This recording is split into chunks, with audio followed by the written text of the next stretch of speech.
don't land, oh. There you go, see commando. When we land, oh. There you go, see commando. We don't land, oh. I go.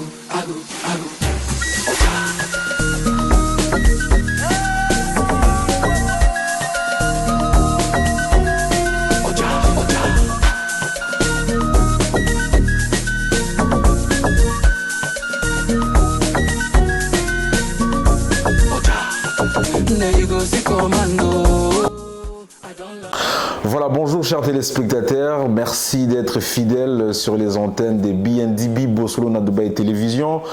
Aujourd'hui encore, Toyambi, monsieur Charlie Kisangala, auquel personnellement je l'appelle le coach par rapport à l'activité commerciale à niveau à Dubaï. Tout ça, c'est mon Yambaye pour un éclaircissement. Il doit éclaircir l'opinion sur certains points par rapport à faire son business ici au niveau de Dubaï. Alors, nous l'avions reçu l'autre fois, on a discuté, on a échangé, mais le sous Toyambi na plateau ya Bosolo na télévision pour donner des éclaircissements, de précisions et des orientations par rapport à business Nengezo Salema à Dubaï. Bonjour monsieur Charlie Kisangala. Bonjour RG 500 gigas. Voilà, merci beaucoup. Voilà, vraiment c'est un plaisir ya koyamba lelo na plateau na biso pour la première fois. Tout ça les interview et belé, bato batini sur ma question. Donc, je ne sais pas si vous vous sentez à l'aise. Ouais, ça va. Voilà. ça va, très bien. Voilà. Monsieur Charlie Kisangala, vous avez pris un très haut niveau. Business est évolué très bien. Yango Tozo sur le Lelo. Bakbazo s'est posé beaucoup plus de questions par rapport à business au sein de la société Maman Chimène. Mais première question, Lelo. Ton côté, maman, la question, toi qui es gauche et droite. Première question, Lelo. Na Dubaï Awa, depuis que la société Maman Chimène existé, est-ce qu'ils ont une entreprise ou ils ont sentir qu'ils ont un concurrent ou soit ils ont bangé dans le terrain de travail? Ok, merci beaucoup pour la question. Mais par rapport à Dubaï, Mouto a eu Maman Chimène et puis a eu un service. En tout cas, na Dubaï, na ba Congolais, na zomonate. Mouto donc un enfant d'Angamoko, na mona ki mutu ana vraiment place à ça travailler dire pour les Kanga azati. Nabi Kingan est numéro 1 à Dubaï. Côté congolais, donc ils ont Maman Chimène. Tu postes une vidéo moi Maman Chimène récemment, il y a 1 minute 30 secondes. À l'Obaki qui est peut-être pour toi salon de coiffure, restaurant, ainsi de suite, service cargo, il faut avoir temps. Il faut me mettre à 15 ans, soit 10 ans. Expression écrit moi retour dans les réseaux sociaux. Est-ce qu'elle a bien parlé ou bien soit on a une arrogance, bon, évolué très bien, comme une arrogance. Est-ce qu'on peut parler de l'arrogance dans point? Bon, par rapport à mon comprendre, parce que quand on sous ça après ça éclaircissement dans les cambo mais on a aligné Maman Chimène. Donc ils ont un contexte belé. Donc pour nanga nazo zango loko là, moto a eu temps belé à travailler ma kasi. Donc c'est-à-dire temps où il y a jui. Abanda ibongote, abanda na zéro lelo avancé bato so mona Maman Chimène na jui temps pour akoma Maman Chimène. Par rapport à temps où il y a eu une concentration où il y a sali, que lelo azala ndenge azala lelo. Il y a un témoignage par exemple na ndenge ye a 8 ans nyonso ya travail pour moto mususu azala lokola ye donc ils ont c'est un peu temps. Donc ça va façon ya ko ça tout courage que avec le temps on peut quoi donc comme à place on a nazali. Donc ça dans le sens c'était que comme orgueilleuse dans le sens que il y a comme déjà wana tout ça à comme maintenant et ça bon dans le sens où on a ça question tout à comme encore à Maman Chimène mais faut aux un peu patient donc aux un peu de temps il y a pour travailler dur pour aux la locaux là mais il y a estimé qu'il va 15 ans mais ça va koloba même tout ça donc ça là dans 6 mois dans une année mais il y a monnaie qui a coquille en tout cas pour nous on a expliquer bongo na bateau va comprendre qu'on est mususu. Voilà. Alors chers téléspectateurs, chers Congolais, vous qui nous suivez maintenant, il y a une question très importante. J'ai beaucoup plus pour les réactions des gens. Les gens se disent ceci donc, na Dubaï, ah bon, yosa expert, osa doyen, tout na Dubaï, ah vous êtes dans les affaires. Mais il y a une question qui se pose, bon, chez nous beaucoup plus les Congolais. Bazolo ba mutunyon soit ça la service à cargo. ata régner ndenge nini ata combien de clients ndenge nini ata combien de 200 conteneurs par jour arrivant à une certaine période il faut qu'on chuter. Yo étant qu'expert dans le nombre d'années celle dans Dubaï, est-ce que le raisonnement na ba nekonabiso est vraiment correct? Pourquoi quand so mutu ba moni mutu azo avancer bien ba le ki a chuter? Par exemple, moi bon maman chimène le azo avancer très bien mais peut-être na ba fin d'année à 2023 ko chuter na mususu pe abimi pe régner pe ko chuter na par rapport à l'expérience non shit wana eza dina nini pourquoi ba zo le belara shit so mutu azo avancer na Dubaï? Bon, ba tonami ba koza ba client et puis bakoza la ba master ba brokane na benga bango basama na kata domaine te yaza la neka libanda aluka mata ba source ezala kanweni ni babuka conteneur wapi comment ça se passe alinga akomati na niveau wana te donc na ko ba koza pe na raison bakoza pe ba ignorant ya message wana en tout cas on appelle depuis dans Dubaï na bi ba cargo belé en tout cas ba cargo belé o nazo mona ndenge bandi na ndenge peso kangama. Donc, on a eu des cargos vraiment ébélés. À 20 cargos, ou des bandes qui ne peuvent pas bakangi. Si les autres pays sont ils ont continué. Donc, l'expérience, on a dans la gérance. Vous avez combien de pays? Non, en tout cas, non. En tout cas, ils ont gérance parce que dans le domaine abisso, tout ça, on a deux sortes. Il y a des services à cargo. On a deux sortes, c'est-à-dire, mutu mususu asala ne conteneur asukara na Dubaï na Congo azana ba bureau te azomona donc l'expérience langa na ba information la plupart ba bakanga ba bureau o bazana ba bureau na Dubaï baza pe na bureau na Kinshasa Congo na cargo ezala kana bureau na Dubaï na Kinshasa bazana bureau te c'est difficile à kanga parce que ils ont un problème mususu oyo mutu azana bureau na Dubaï azana bureau na Kinshasa azokuta nango kuna na Kinshasa et ça lit automatiquement bureau na Dubaï et kanga mais sur holandais l'enquête au mona ke mutu azana bureau na Dubaï asuka neka na Dubaï asala ko pas acheter donc a éviter ndeni ba ce fonctionnaire kuna na matadi azape na bureau na Kinshasa te et ça difficile pour akanga. Donc, dans le sens où on a expliqué, la plupart des bureaux na ebi bakanga, ils ont 10 000 groupage. Surtout à faire groupage dans sa compagnie. Basaki mi ba conteneur en groupage, vu que basaki na ba bureau na Kinshasa, ba compréhension de la bêta c'était toujours comme na groupage, vraiment ba jeune frère il faut vraiment faire attention parce que ça monde mon peu glissant. Na ça là toujours ba ta vidéo dans TikTok pour côté ya ba master. Et batwana mingi basala bafongola ba cargo bakota na groupage bazana ba bureau na Kinshasa en tout cas on a yebi mingi bakanga na habité mutu mona ko koloba lelo asala ka groupage na Dubaï congolais azana bureau na Dubaï azana bureau na Kinshasa azo c'est la même combo ya yemoko ti lelo asaka na activité en tout cas on a na habité la plupart na bi bakanga parce que la réalité est belle.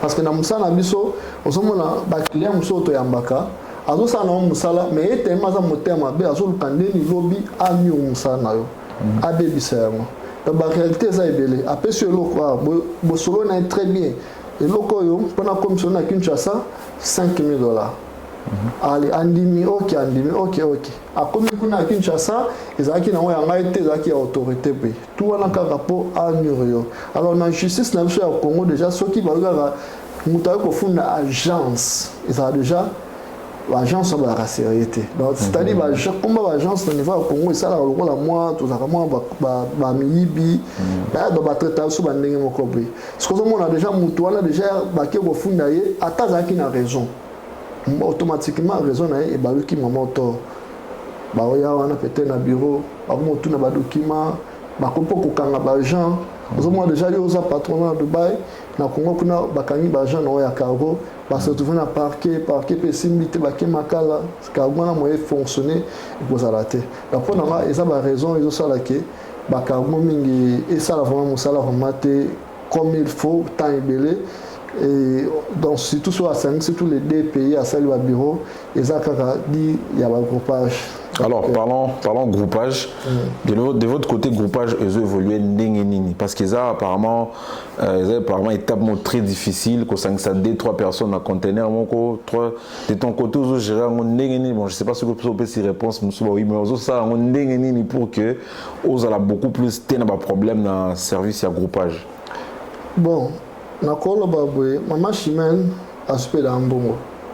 Moi, la difficulté est bien dans le groupage. Mais si on est au salaire, on salaire groupage, on a tout un bon client. Si le client fout un bon côté, jamais trop garder conteneur dans la matadi pour team que la fout après tout bimisa. Il y a ça la force na biso. Si tu réussir pour tout ça dans la cabine makasi, tout ça dans l'avocat makasi.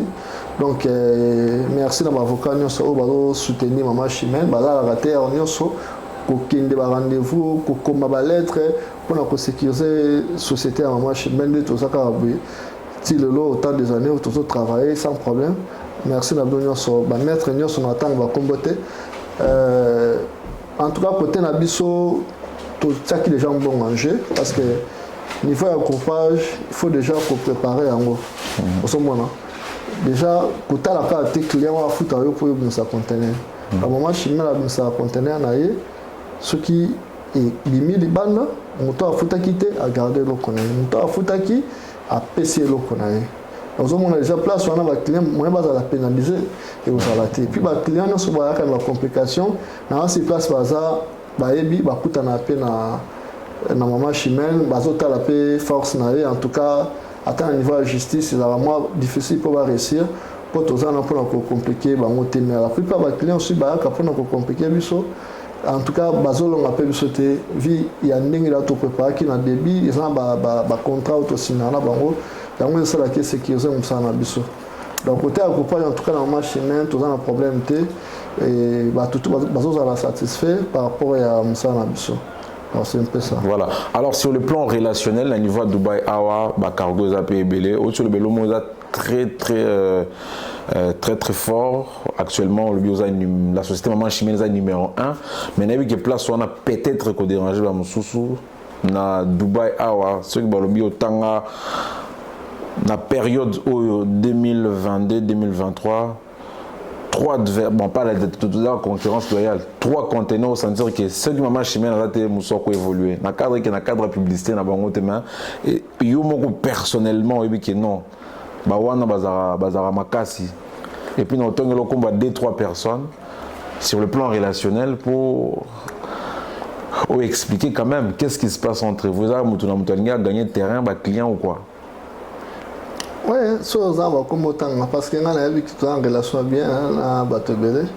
À part maman chimène, Aza numéro 1 à Congolais nous sommes à Dubaï. Donc, pour la Cargo, ils ont un moko na Dubaï, en tout cas conquérant Azate. Ceux qui n'ont pas bateau, ils ont dérangé ou bien ils ont l'activité. En tout cas, on a habité. On a habité à part maman chimène. Donc les seuls Congolais ont un panneau dans la vie. Moi, dans la vie à Dubaï, on a un panneau comme maman chimène Cargo service c'est là où les Congolais ont parcelle à bateau, dans la carte, mais surtout dans l'avenir. Donc le gouvernement a éduqué, maman chimène a un panneau, ils ont un balabala. Donc ils ont fiers les Congolais et puis ils ont un comme tout ça. Voilà, merci. Nous continuons notre émission exclusivité sur le plateau de Bossolo dans Dubaï Télévision avec M. Charlie Kisangala, toujours éclaircissement. Émission régulièrement chaque semaine pour que tout peut savoir information entreprise, tout peut savoir actualité et puis au hasard droit de réponse. Vous voulez aussi répondre, vous voulez contredire M. Charlie Kisangala, pas de problème. Vous pouvez voir les cas. Au moins qui peut intervenir, pas de problème. Vous êtes le bienvenu. Bon, sur le plan relationnel, ils ont à Dubaï Awa. Je ne sais pas si vous pouvez prononcer un ou des mots, par exemple, prenons le cas de M. Peggy Zabana. Comment est-ce qu'évolue, pas M. Peggy Zabana, comment est-ce qu'évoluent vos relations? Les relations évoluent bien parce que des fois, Banzonzing, Neti, tout ça, est-ce que ça marche bien depuis que chacun est dans son coin? Oui, en tout cas, Peggy a vraiment mon tour à soutenir vraiment maman chimène Makasi. On a vraiment foutu le ballon parce qu'il a raté ceux qui n'ont pas raté après le commissariat. En tout cas, dernier a PC bango tebele place azali moto asali vraiment lelo mpe mama chimene baeffort na ye nayebi asali baeffort ebele mpo lelo tozala nde tozali lelo en tout cas toza na relation ya bien mais mosala neti kote ya cargo bacontener wana tosalaka te mais nayebi ki ye azosoutenir biso de loin ti lelo azokonte toujours kosoutenir biso en tout cas mpona relation eza vraiment relation ya bien toza ata na problème moko te peut-être bato nde balobaka mais sinon nanga mona ye ça va. Ok. Et du côté Bakaroura, la Messie Joël et Yanga, Mambozo voulait toujours bien. Parce qu'il y a la place où on chité dans le cadre d'un restaurant. On a fallu cuisiner à répondre, mais mon boss au répondre place où on a. Mais côté Messie Joël et Yanga, ça va aussi? Bon, Joël et Yanga, frère, Naïbaka. Alors là, locataire Nanga, si on s'est rappelé bien entre 2016, donc. Place pour faire des lagues et Panama. Et ça que tu es banayé. Et après, on a pas qu'il y a qui n'a pas qu'il belé. Il y a Bima qui n'est pas qu'il y a qui n'a arrivé pour débrouiller la vie. Et après, tu le vois. Tu le vois. Oui, quand tu pas aider tous à la non. Donc, ma camouflage belé, tu là, ma camouflage. Parce que la fois, tu vas kangana, va au temps, là, ça va, on dirait mon non. Donc, tu as l'objectif naïe. Azolandela peut-être un locataire tout ça au un locataire à Dubaï à Dubaï c'est-à-dire quand vous avez la chambre non la chambre là bon déjà il y a un monté dans la cas na masama Benjamin Kabongo dans la chambre tu vas lit il y a qui parmi locataire comme on va mettre tout pas dans biso alors il y a déjà là ça fait des années et puis il y a des man et puis dans quoi qu'il a le cas problème tout ça depuis on a peur, mais pour la relation, tant et permettant peut-être tout le monde en a carton sur la carte, dans les pays sous Kabouro, c'est de l'eau, tout le monde en a raté, tout sur la tête. Facebook, Instagram, moi like la publication. En tout cas, le lot, à niveau, on a commis, en tout cas, on a commencé à vraiment temps. Comme vraiment on a un problème à temps, on commence à l'effort pour toujours présent avec le client, on a plus confiance pour nous ça là. Si vous avez vraiment temps pour permettre de prendre un master, de façon tout le monde mais sinon temps et permettre à le soutenir pour convoquer, rencontrer. Vous êtes trop préparé le travail. On a la business, on a les clients, on a déjà et non na bateau pour convaincre pour avoir un lobby mais on a bateau baza déjà na yo pas se sentir déjà à l'aise en sécurité bateau ba royal lobby sauf peut-être il monnaie pour na ba en tout cas on a frère en tout cas des bonnes choses pour la business là. Donc si on comprend bien aujourd'hui monsieur Charlie qui s'en là yo pour les cas na ba bex pièce pour ba tubele on a pour eo tout mettre les sur la master na peut-être yo pour les cas na ba kola na ba bex pièce bien yo za comme mon level. Non, tout le qui n'a étape pour un étape pour un loba teke toke ko foot les pas à moto. Mais nanda to ndo fanda tout ça qui bambe tout mais qui habitage tout check quand même bambe tout na c'est toujours le c'est bateau. Entre temps bisomo peut toujours zapper mbe tout en carte mais sinon ça étape il faut vraiment monter bunda pour aller passer en bon. Donc ça pas normal. Okay. Actuellement, Batoubaye Mingi na Dubaï. J'allais aussi vous poser une question de un de vos amis, on va revenir sur ça. Actuellement, Batoubaye Mingi na Dubaï, étant qu'expert aux mouvement d'Engenini par rapport à 2-3 années passées, Batoubaye business est toujours évolué bien ou bien et comme éparpillé, donc besoin qu'on gère pour la clientèle. Ça se passe comment? Pour le client, il fait ses histoires seul. Oui, parce que entre 2014 et 2015, na Dubaï, il faut que Zalaka Bouyebani. Na Dubaï, nous avons un terrain, nous avons 10 Congolais où tout le temps nous avons Dubaï. Tout est banaki. Nous sommes à Sika Koti, tout ça, il a tout le monde à Sika Yaki, et puis à côté terrain, à commencer même travail na Bissou. Parce que la garba, la papier. Donc, c'est-à-dire, toye banaki entre biso Mais lelo au moins chaque client à Dubaï a zo ka petit frère ni mo ko s'installer à donc batou bazo ya Dubaï ko s'installer mo va congolais non son tout le monde va découvrir place de tout l'andana de tout dans la Brazza en Angola donc Dubaï puis lelo ils ont comme bon parce que visa ils a facile en tout cas lelo na Dubaï bande ko bazo ya vraiment ébélé bazo ya ko dans la même domaine à biso ya cargo. Donc en tout cas ils a bien pour bailler bapé et l'on bazo local et puis pour gérer la business là donc pour nanga ils a problème tes banques ça parce que maman chemin déjà toujours le capé tout côté dans bas service tout ça va anniversaire Dubaï awa tout ça va hôpital na Dubaï awa donc tout ça va vision mon sous tout ça tenir si va vie musu ba ya ka cargo na fana 20 ans fana na cargo non toujours écoué à Lima bima pe moi mukene mara mususu oyo kozala pe stable net manager ya bazali bazana ba salon de coiffure bazana ba supermarché donc congolais pe to sala pe ba biloko ya bongo donc dès dato bimi mwa ndambo na ba domaine mususu pour na biso en tout cas to comme stable. Et donc les banques, ils ont vraiment été. Voilà, et comment vous arrivez à gérer maman dans tout nyonso? Vous gérez service cargo, vous gérez restaurant, vous gérez salon de coiffure. Apparemment, il y a il y a vraiment, j'aimerais que vous adressez au peuple congolais devant la caméra, il y a un homme politique à financer pour que, parce que tout ce que vous faites.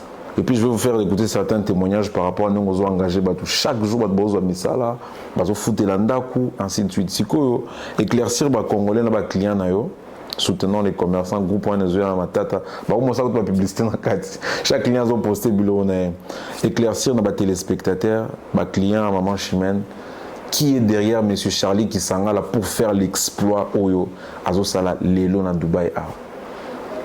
Merci beaucoup.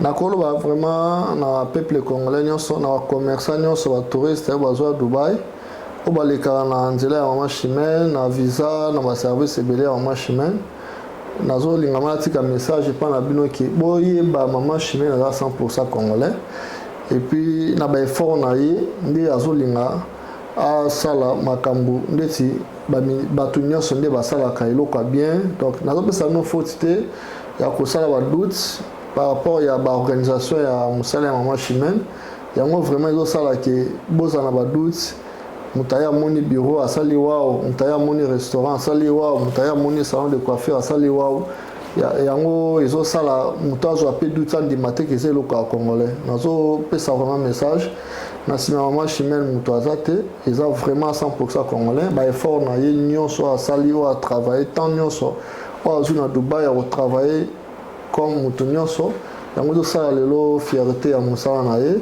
donc mutunyoso pa ko sala o Maman Chimène na sala lelo eza possible en tant que to za na soutien à congolais d'être cas to zo ya PB na Dubaï surtout se soutenir to ko avancer toujours donc ils ont un message na ngana pesa to za pe vraiment la besoin ya batunyoso o ba komina ko sala musala na bisote ba pesa so confiance to za ba na mboka boya pour soutenir biso dans différents services à toi ou les restaurants et vous allez toujours bien pour biso la même chose dans le salon de coiffure donc tout ça vraiment besoin de soutien on a en fait réalité mususu ya ba client ko éclaircir bango déjà cette partie de catelo uniquement pour les parties très importante réalité sur l'arrivage des conteneurs en retard.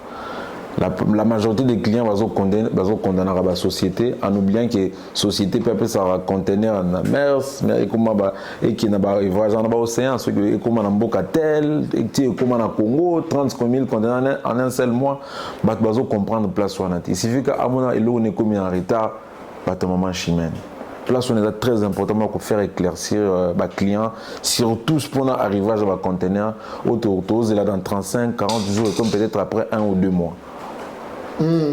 Bon, par rapport à programme et voyage, parce que l'agence n'est pas en Dubaï, l'agence monte dans un bateau.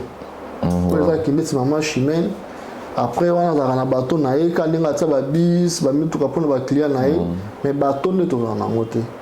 Donc Maman Chimène a travaillé dans des transporteurs. Si les transporteurs, on a CMA CGM, na Max Line au bazar va transporter amener dans le monde entier bato pemingi na Dubai en tout cas bato nyonso na ko bazo sala musala na des transporteurs wana bango bazana ba bato bango ba comme cela so ba conteneur na Matadi.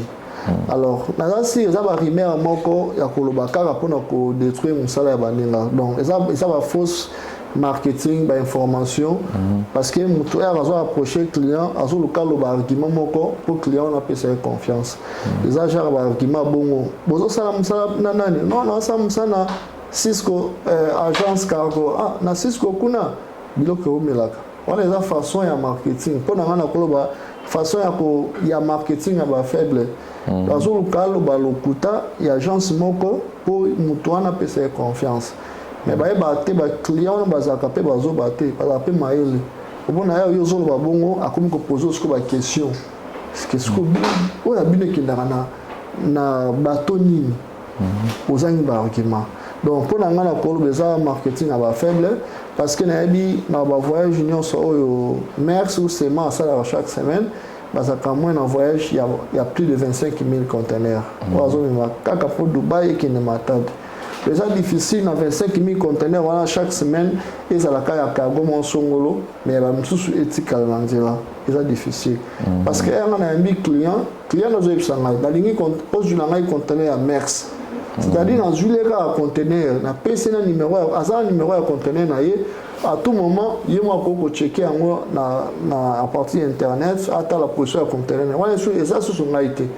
Donc, dans le niveau de la société, le rôle à Merx pour à cause ça peut savoir information à l'okuta et ça difficile donc ils ont marketing à faible déjà pas joana dans le bango peut déjà non peut ça n'est pas master ou ça la makambola faut pas luka kokota la marketing ko boma oyo pour yo gagner parce que ba client on a eu premier voyage na 10e voyage na et alors sur l'attitude de l'antenne ya mbela ka premier voyage ou surtout coup déjà azo que non nazo déjà visa nazo date b ou surtout capé au monnaie na Dubai a coutene par hasard vous allez Dubai on limaté et comme un témoignage que moto premier voyage na ngani na kana donc moto nyonso ya azo ya place sika il faut aller et puis à comprendre pour bazo baté alors yozo yebisa que non kuna ba compter on umela par rapport à nini faut pas ça explication claire peut-être kuna baza prêt au ça la coupe acheter. Il y a un bloc de faire assez. Mais si on conteneur long déjà, et long et qui, à moins qu'ils aient un problème au niveau du Congo, de douanement, bambon ou tout. Mais sinon, ceux qui vraiment agence, ils ont ça à charger conteneur qui et comme il y a sous dans la tête. Donc ils ont un message moi vraiment n'a conseil à master ou va ça le marketing, mais le marketing va faible. Donc le cas vraiment il y a qu'à devant client, l'accès que non dans un machine, à ça dans ma machine.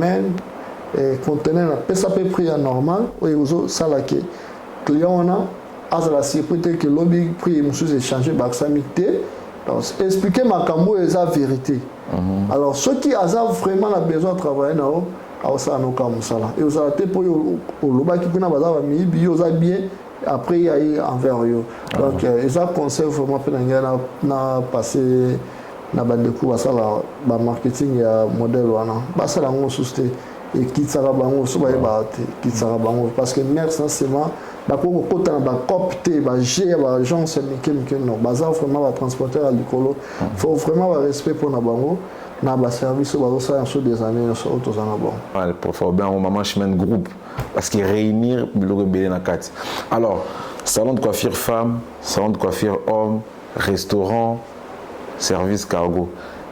Quel est le département où il est rentable où on est enfant chéri dans la société on est quand on les permettre Jimmy va foutre Indien va foutre presse fonctionner département il peut nous là la route c'est département chéri nanga bon en tout cas na ba activité à maman chemin na toujours fonctionner dans différents départements na ko ba département et restaurant OK parce que on a tout à l'heure pour nous à ce moment on futa mbila mais na lamba ngo la solution là nyonso résultat ngo ba bien bon tout ça et pour nous ba lamba ngo bien tout ba yé ba sepeli ça me pas soumis tout côté va cuisiner bien. En tout cas, merci à la chef cuisinier à Bisso, Monsieur Espoir, Madame Nadège. Place pour ça, vraiment, en tout cas, merci pour notre service aux autres personnes dans le restaurant Machimel. Parce que toujours, témoignage bien par rapport au service, effort aux autres là. Ils ont vraiment fierté à Moussa Nabiso. Donc, pour Manga, restaurant vraiment fin, il y a mis Baléza salon. Okay. Salon, et après, il y a cargo. Okay. Donc, cargo dans le souka. Il y a la rentabilité vraiment. Donc, cargo, parce que dans le souka, pourquoi? Parce que ça n'a trop de problèmes. Surtout tout ça dans le groupage. Alors, sauf que le problème, à contenir un sous-souper, pour gagner le hôtel, mais le contraire, on a dépenser bon on a donc surtout ça la conteneur pour nous surtout groupage, ça va pour nous garder clientèle wana, aya kokata suki, aya koler dans restaurant, aya kotinda bambongo pour azala kana bino. Mais sinon te na koko conseiller ba tuté ba ça la lobby ba compagnie ba cargo, en tout cas ba activité ça est belé, oyo nous pas ça la se retrouver sans stress. En fait, on a ma bêtise. Parce qu'il a réussi dans le cargo, mais il va me la cargo.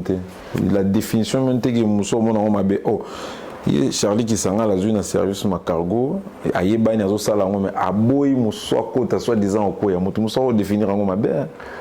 Bon, son accord que la claire, biso le cargo to sala, ba détail et ça est belé, au bas cargo Mousso va au sala à monter. Aussi, vous avez un machine cargo, client est bien, quand on conteneur 80 conteneurs par mois, 100 conteneurs par mois. Il faut que chaque mois, il y a un coco cargoté. Il y a 200 000 $ ou 300 000 $ au Dubaï, aux entrepôts, qui va contrat dans ma mère, sur la SEMA, on va dire non business dans le cas. Mais il y a un client, on nous a peine besoin peut-être qu'il y a un bon. Il y a des clients qui ont besoin d'un bon. Si on calcule les clients qui ont peut-être 400 000 $. Imaginez ce qu'il y a qui a capital il y a 200 000 $ par exemple. Aux entrepôts, au sommet de 3 voitures, aux gens, aux Indiens, aux femmes ici, vous commencez à Moussala. Mais après, chaque client a besoin de 10 000 $. Pas ça conteneur. Au salé. Mais au quoi ça vende les artistes? Talara yo, va qui est dans le bon, vous allez me donner au sens. Si on va gérer un client bon 100 dans le mois, au fan de bêtises machine, mais 400 000 $, ils n'ont pas de client fan. Non, on n'y mati. Au ce moment-là.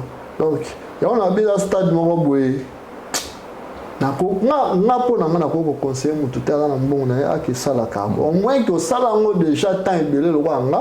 La salle est déjà tant belé. Donc, bon, voilà tout est fan, on ne pas de client et sur le dernier le côté. Mais dans 20 jours, dans 25 jours, dans 30 jours, bah ouais, on fout en l'air, on doit récupérer un bon. Mais Mouta Bandian aussi, Anima qui est au thé, vous allez bon. En tout cas, il faut vraiment bien préparer, sinon vous allez au stress. Chaque fois, abîmer ça.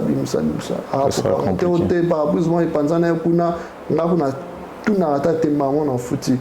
Bah, quand on a un conteneur, on appelle ça un PV. Combien? 5 000 $. Na tala tête na fouti. On a dit que ils ont un risque à Moussa Nangaye.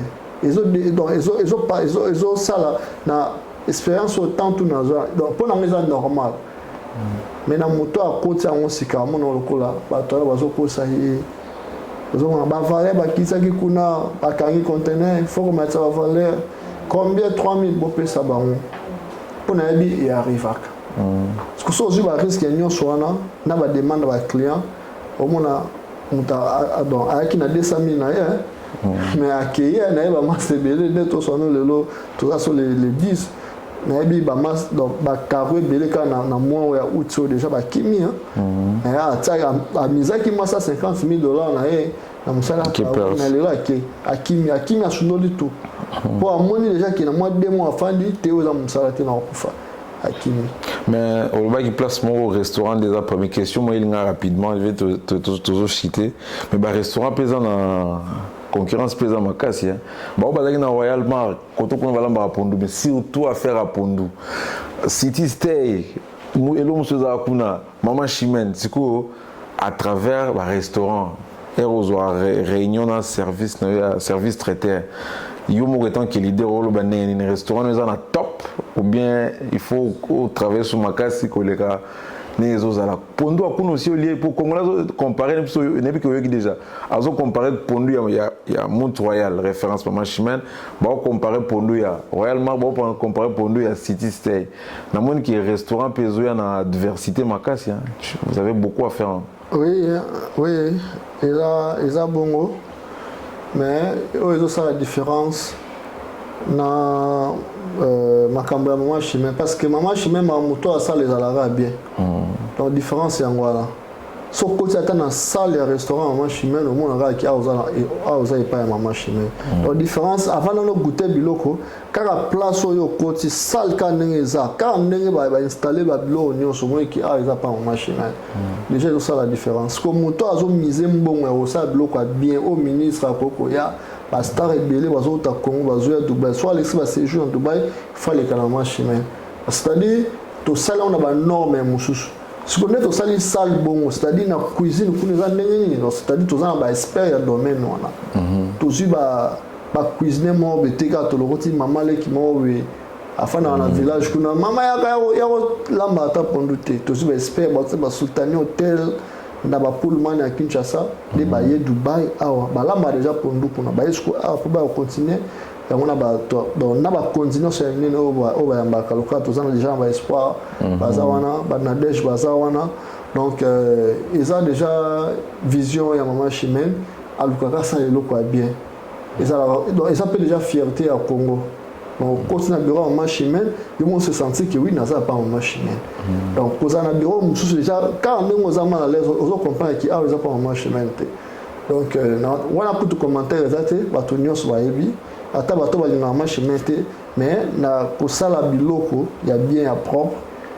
Ils ont ramené Maman Chimène. À Dubaï, pour ça, il y a bien, il y a propre, ils ont Maman Chimène. Donc, tout le monde ya otuna bateka ba kitso wapi kitso ya biro bosomba wapi pour amona que pas Maman Chimène donc ça fierté pour na biso mutaye akangi kitsa no photo akeluka yango biye pelo bia somba yango atana biro na ye donc tozo luka Congo ezana niveau moko ya likolo pour esala toujours fierté na biso puis donc tous ça toujours fort et ça ba makamba bien vraiment na ba activité na biso. Voilà, avant de finir en ce qui concerne le 23 septembre 2023, il y aura un grand événement. Nous avons vu les grands mots au Kofi Olomide avec Cindy Leker, vidéo humain qui il y a quelques jours. Qui Maman Chimène est toujours présent dans l'événement Minene à Kofi Aye pour la première fois. Qui information, Maman Chimène a partenaire à l'événement. Soit vous allez consulter un moment, ou sponsoriser l'événement, ou bien vous observer Karana Musika, un mot par rapport à l'événement Oyo. Congolais Bélé Bazos le 23 septembre. Ah oui, hein, Naoka Kiango. Naoka Kiango parce que dans un grand frère Luka King, Tokutane par hasard, hein, Tokutane à côté à la maison installée, par hasard, à la voiture, il que non, Charlie en tout cas. Nga qui appuyé qui dans voiture a stoppé Charlie mon pas azor betawa to lukayo za la référence pour ça la de côté kababillé ko za la référence ya babillé et puis to solo là to lukayo pour to solo là. OK on c'est bon en tout cas na za wana d'accord faut to soutenir l'artiste na biso parce que za mboka au Dubaï biso to fandi en bingi bango so bazoya pour na biso na ba congolais faut vraiment tout soutenir bango donc après va payer mususu faut na biso bana mboka bana Congo tout soutenir ba artiste na biso en tout cas depuis wana quand on explique ils qui par hasard en voiture via Damo Zeka ne bango ne basolo na ngabongo mais ti lelo ba benga ngate ba komela ngate mais on a mon avis na garder quand même date parce que dans cas déjà mon pas azo beta aza vraiment artiste na so monene ya mboka faut vraiment tout soutenir ye na moyen na biso ben fort na biso to ko sala donc to ko zela donc ngapo na ngana ko zela kate Adamo et pas nga pas sanga soutenir mon pas pour un concert le 23 non donc d'abord conscience na ngama na sala ki il faut eloko wana simba faut ça la plein pour ça la fierté en mboka donc pour na bongo mais sinon c'est ça vraiment pe qui va Adamo va compter ça quelque chose dans ma chimène a participé parmi ma communauté à organisation et à concert et à mon pao tout ça peut d'accord il y a cause à la parce que dans hôtel la paix ma chimène de la référence au congolais nyoso azoya Dubaï il fallait que ma chimène na ba voix belé akolika na ba salon de coiffure akolika na restaurant akolika na ba service à visa ba service c'est belé ba service à désert ba billet d'avion en tout cas parmi les services wana déjà na biso moko déjà surtout banda petit déjeuner na tongo tout ça là pas moins de 250 personnes la petit déjeuner car tout ça là il y a $3 na tongo surtout qu'est-ce que parce que petit déjeuner bandaka de 8h à 10h30 donc à 2h30 tout ça là déjà 250 personnes alors buffet na biso ezobanda déjà à partir à 13h à 0h tout ça déjà dans les 300 personnes alors surtout sur le nombre de bateaux on a à côté un restaurant tout ça panneau il y a mon pas le 23 septembre les grands mon pas à Dubaï c'est-à-dire le nombre de bateaux on a nyonso tout ça donc tous on a déjà dans les 550 personnes par jour ou bien plus mais qui t'a raté ils ont la carte à 550 tu vas dire 250 personnes déjà on a déjeuner tout qui 300 personnes à buffet donc tu comme dans les 550 personnes tout ça la chance chaque jour tu nous sommes un message journée à mon pao après ça fait message dans la congolais au besoin d'information en été là c'est cause à l'occasion bien pour l'événement là vraiment ici ma surtout qui na bureau ya maman Chimane moko na ba activité na ya cargo ou maintenant sur na monte sur l'hôtel na M floor déjà tout ça peut dans les 200 personnes donc bah image ça va tout yebi on met ils à la prise mais tout qui t'a na c'est 200 personnes na ba activité par jour voilà la journée voilà déjà un restaurant donc 550 personnes et ça côté où il y a un restaurant dans la déjeuner na tongo tout qui na buffet et ça là déjà dans les 550 personnes la journée alors surtout qu'est-ce qu'on a bureau il y a maman Chimène côté bateau ça va transfert va ça tout ça pas moins de 200 personnes alors déjà ceux qui te tient panneau encore déjà t'as des panneaux au niveau du restaurant déjà na premier niveau na montural tout c'est pour 550 personnes tout y a bureau ya maman Chimène moko aza pas moins de 200 personnes tout ça on a déjà dans les 750 personnes alors tout ça sur le restaurant mususu kaka na un floor wana en face juste ya bureau ya maman Chimène tout ça wana et ça restaurant moi ya VIP déjà inauguration on a profité pour nous passer message il y a restaurant il y a un floor dans la buffet VIP donc parce que le ministre va bemaki ba star amine ba bemaki bazo ya place bazo sangana 75 personnes à restaurant premier niveau et ça que lokola moi ninde to décida qui na comité à conseil à maman Chimène tout ça le loko moi ya VIP nous allons kaka pour 18 personnes voilà et dans ça un restaurant pour 18 personnes VIP buffet donc buffet VIP donc on a ce qu'on y a sur aux ala c'est un peu booking il y a 16 heures à réserver déjà en tout cas et aux ala vraiment le comment vous ala propre et aux ala vraiment et puis plan plan où vous ala kuna na premier niveau et vous ala té donc on a tout ça là biloko akati ntaba na nini na buffet et ozala biloko akati ntaba yango mpe kozala to tsaba makemba to tsaba buffet moko spécial et puis na prix assez et ozala bien calculé bien réservé pour na kutsa bato vraiment bazala l'aise et puis to kabola bato balingi te basangana bato nyonso donc c'est un peu ça ils a payé message na ngana na passé na profiter na passer pour na bosana te donc pour na événement à mopao tozo zela yango puis na olobaka na ba vie Adamo en tout cas courage et puis ça déjà une initiative il y a bien surtout pour na biso bato to simbi Dubaï na maboko parce que maman Chimène vraiment à simbi Dubaï na maboko de to simbi na maboko pour na biso donc toujours profiter na ba événement ya bongo pour na yebi que so mo pa à Dubaï awa awozanga to koleka pa maman Chimène alia Pundu alia Fufu a visiter maman Chimène donc ils ont déjà fierté pour na biso ba initiative ya donc ko inviter ba star ya minene le quoi ba mo pa au bongo déjà pour na biso na business ils ont ça déjà qui c'est-à-dire pas il y a déjà la population mususu na Dubaï awa papa population peut ba participer à salon de coiffure donc ba visiter maman Chimène ils ont déjà pour l'intérêt na biso pe pour na faire na biso ils ont vraiment idée bien mais ceux qui va vie pe balingi que Charlie azala parmi comité wana l'organisation ya opesa ba idée parce que tout ça la bureau propre bon pour tout ça maël tout ça ba idée comment événement ko leka et simba ba idée on est ça tout fani la table tout opesa ba idée mais ce que va faire ba ki non côté ba zapper déjà ba coquille et ça n'a pas problème té mais là on soutenir concert au pas le 23 septembre tout ça on a pour soutenir en on avait fort nga mais bini donc ni na ko sala bato na ko pe ko lobela pour na concert wana pour loko ya mon pas estime vraiment qui to comme casse. Voilà, merci beaucoup. On a toujours développé. Sinon, nous arrivons pratiquement à la fin de cette émission. Nous allons encore recevoir M. Charlie dans les prochaines émissions, les prochaines éditions. Je salue Madame Rebecca, la DG de l'émission de la télévision Malaika TV depuis Lubumbashi, qui vous a beaucoup plus félicité. Madame Rebecca, de gros bisous. Madame Rebecca a demandé une émission avec Maman Chimène, Madame Grace et les journalistes Barakaba, l'entrepreneuriat féminin à Dubaï. Donc, les émissions ont été préparées. Maman pour qu'elle ait Malaika télévision. On a vraiment développé pendant un très long moment. Si vous, M. Charlie, un message de la fin à votre Kabwana. Et là, peut-être beau sanyo lobalelo, soit question à tout nagité, ou s'adresser à votre client nayo, au plus moral, étant qu'autorité morale, pour expliquer un mot, et puis on s'organise pour une prochaine émission. Merci beaucoup. Nazo profiter na pesa message na ba master na terrain parce que Mikolo qui m'a ébélé na osala la vidéo na TikTok via temps emploi du temps en tout cas mon salaire qui m'a mingi mais nazo zanga te kotanga ba message na bino na ba WhatsApp na ba Facebook pour continuer toujours que poser la question par rapport à différents services na bino na si déjà semaine prochaine na osala la vidéo na optique la bino pour na besoin toujours ba conseil car on est besoin tout notre question concernant groupage nazo conseil peut toujours que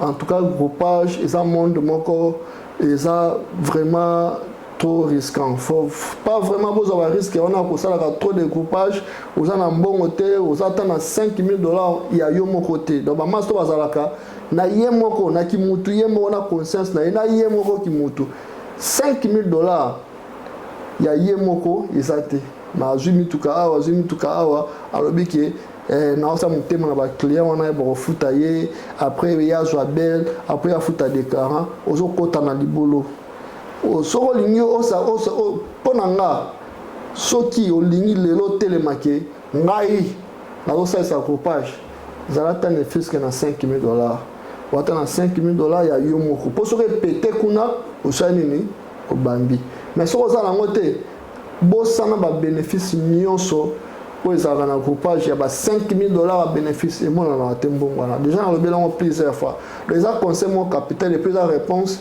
Il y a des questions à battre ou besoin conseiller toujours que comment beaucoup qu'on a un problème dans mon salaire à contenir à groupage. Il y a une réponse à peu signaux. Si on attend $5,000, il faut pas aller devant et wakambo. Si on va client bango ko sangisa bango.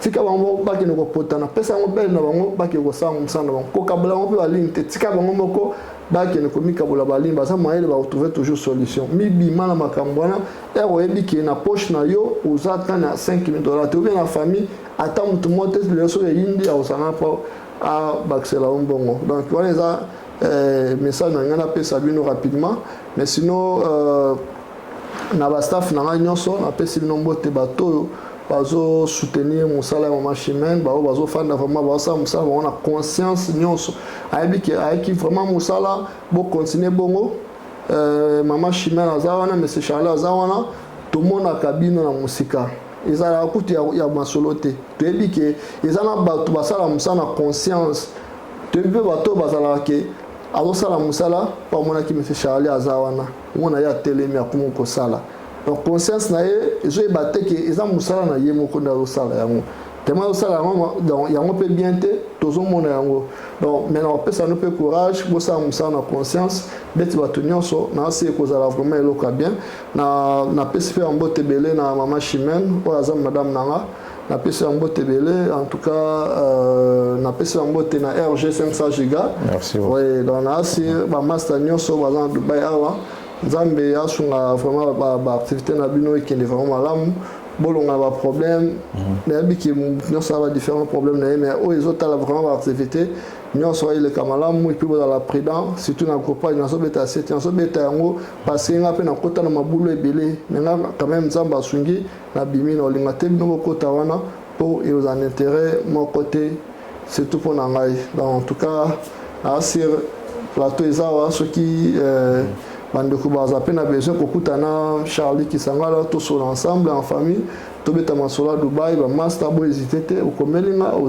rendez-vous to invité to chaque jour to fandi en pleine émission to solo li ba réalité Dubai et vous allez bien pour le développement ba business na biso to longa ba kin moro ezanga zanga tina ba conflit ba koloba na mabe wana komi ba blo mo be pe vraiment bien te donc to tikango asi soto tikango to ko avancer ensemble donc et puis nazoloba na ba master oyo baloba toujours mabe ya bato bo sala pe bilan et bo fanda baloba mabe bana le 1er août si comme na fin août le 1er août si le 30 août est-ce que bano bana ko mabe ya moto na o gagner nini même ezolo bela mabe ya moto zo attaquer directement sans qu'il y ait qui peut c'est-à-dire ozo komi kanga ba business na yo mutano yo kalobi a fondé société mususu a changer voiture a so mindaku yo saka wana azamabe évoluer azaka sérieuxté mais yo kuna ozo zonga ba simba problème peso baksama mais yo kuna zo avancer donc yo zo bundisa mutu oyo aza un problème na hote asala lo ma mabete c'est-à-dire yo moko ndezo mikanga le contraire pour avancer au luka ba mania moya bien ya sérieux ou avancer mais au sol ko bundisa mutu oyo vous avez un problème monté donc et vous allez vraiment conseil on nazo l'examen mais pour que quand vous allez vraiment bien pour tout avancer bisonio donc c'est important il y a ko discuter ka on so mutu bien en tout cas surtout si on a aussi nzambo sunga bison tout pour avancer la business là. Ok, merci beaucoup, merci à nos téléspectateurs, merci beaucoup plus na bande na biso ba hotel biso na bosolo na Dubai TV, bien DB TV malgré bo ça la rassemblement mais merci ba commentaire, ba bazo tala hein donc mais ba ça la rassemblement mais merci pour continuer à soutenir biso, merci na le jeune manager le prince de Dubaï Kevin Issa donc le grand mon poids à karaté vu que Kevin Issa organise une surprise, et quelle surprise pour le moment Chimène, il organise quelque chose ici. Donc, il y a une vie qui est surprise, tout bon bien. Donc, prenez bien soin de vous et que Dieu vous bénisse. On va se retrouver à une prochaine occasion avec M. Charlie pour débattre un autre sujet. Ça sera toujours dans le cadre de groupage. Pour que ce soit le qui va frapper aux $150, 150 000 dollars. 150 000 dollars. On peut se rappeler nos conseils. Beaucoup de place au thé, dans les boules, pour y ayebi, alingite yo pe lobi beaucoup a même problème. Sinon prenez bien soin de vous et que Dieu vous bénisse. Merci et à très bientôt. Merci. Commando, I don't land negoci commando. When we land negoci commando. We don't land ago.